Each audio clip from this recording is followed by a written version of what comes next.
હાલો મિત્રો, સ્વાગત છે તમારું એક નવા વિડીયોમાં। તો આજે આપણે રીંગણાનો ભરથું બનાવવાનું છે, રીંગણાનો ઓળો। તો ચાલો કેમ કેમ બને, શું શું જોઈએ એમાં તમને બતાવું। તો ચાલો, રીંગણાનો ઓળો બનાવવા માટે પહેલાં તો દોસ્તો આપણે લીલું લસણ જોઈએ। ખાસ લીલું લસણ લઈ લીધું છે અને ઝીણું ઝીણું કાપી લીધું છે। હવે પછી આવશે લીલી ડુંગળી, એને ઝીણી ઝીણી કાપી લેવાની છે, એકદમ કટિંગ કરી લેવાની। 3 ટમેટા લીધા છે, એને કાપી લેવાના ઝીણા। લીલા ધાણા, આ છે આદુ અને મરચાંનો પેસ્ટ, આપણે આ ટાઈપના રીંગણા લીધા છે। આને હવે આપણે શેકી લેવાના છે। ચાલો તો હવે આને રીંગણાને આપણે શેકી લઈએ। રીંગણાને શેકતા પહેલાં આપણે આને આવી રીતના શેકા મારી દેવાના છે, એટલે રીંગણું અંદર સુધી જ શેકાઈ જાય બરાબર ને ફાટે નહીં શેકતી તારે। આ વસ્તુનો ખ્યાલ બરાબર રાખવાનો આપણે। બધા રીંગણામાં આવી રીતના કાણા પાડી દેવાના આપણે।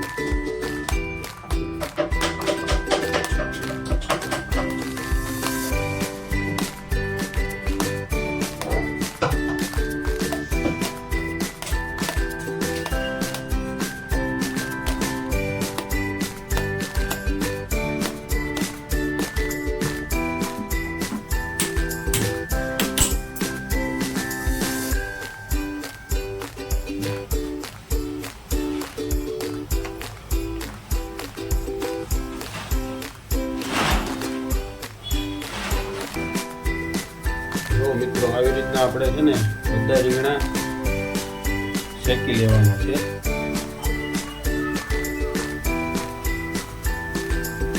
સરખાથી મસ્ત છે।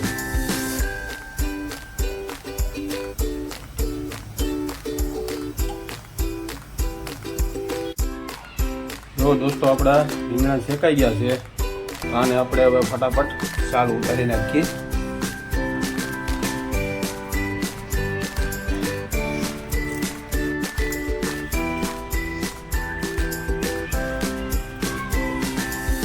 મિત્રો, આપણે રીંગણાની છાલ ઉતારવાનું કામ ચાલુ છે। 2 રીંગણાની છાલ નીકળી ગઈ છે, 2 હજી બાકી છે।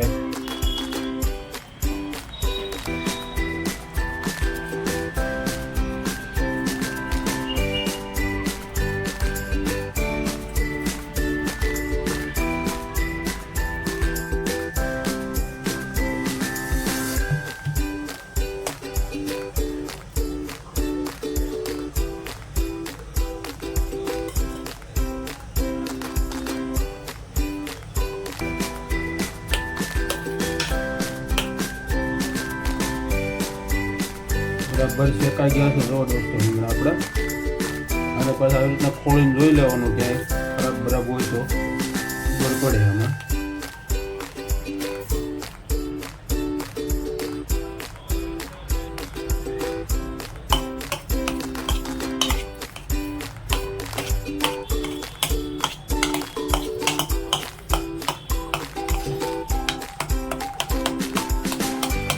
આવી રીતના આપણે આને મેશ કરી લેવાના છે બરાબર।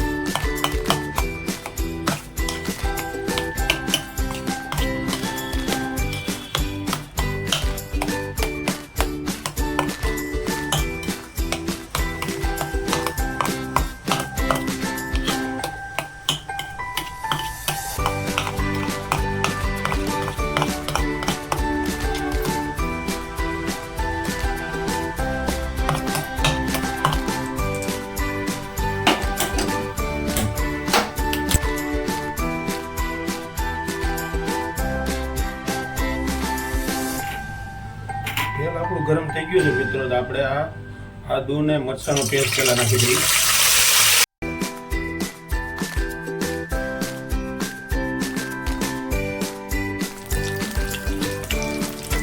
હવે નાખશું આપણે લીલું લસણ।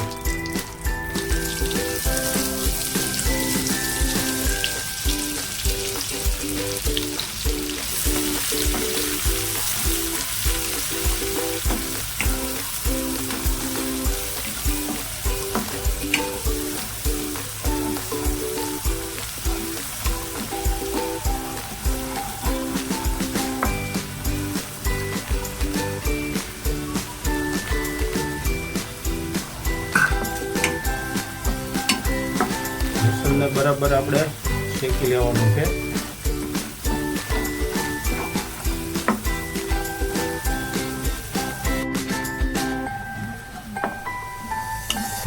લસણ આપણું હાફ ફ્રાય થઈ ગયું છે. હવે આપણે લીલી ડુંગળી નાખી દઈએ.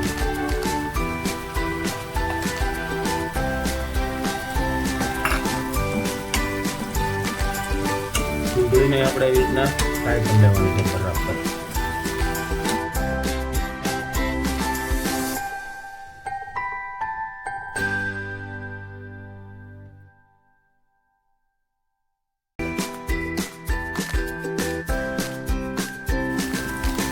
ડુંગળી ને લસણ બરાબર મસ્ત ફેંકાઈ ગયું, ફ્રાય થઈ ગયું છે. હવે આમાં આપણે નાખી દઈએ ટમેટા.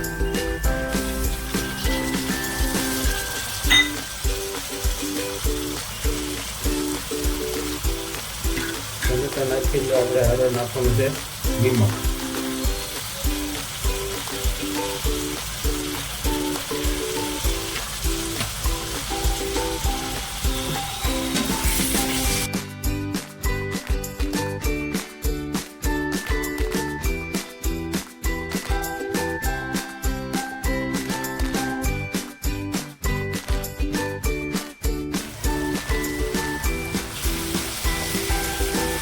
ટમેટાને આવી રીતના આપણે સાલુમાં થોડાક કસરતા જવાના છે, દબાવતા જવાના, એટલે બધી મેશ થઈ જાય બરાબર.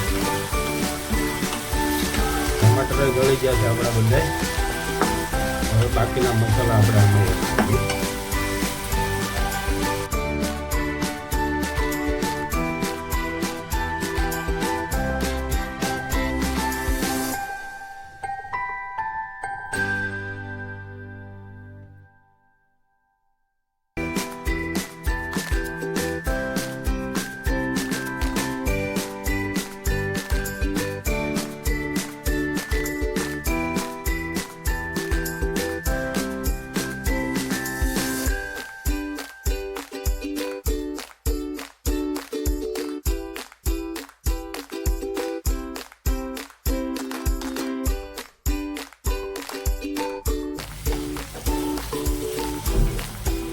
મિત્રો આપણો રીંગણાનો ઓળો બનીને તૈયાર થઈ ગયો છે. થોડું દૂધ આવી રીતના મિક્સ કરી દે બરાબર.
જો મિત્રો આપણો રીંગણાનો ઓળો બનીને તૈયાર થઈ ગયો છે.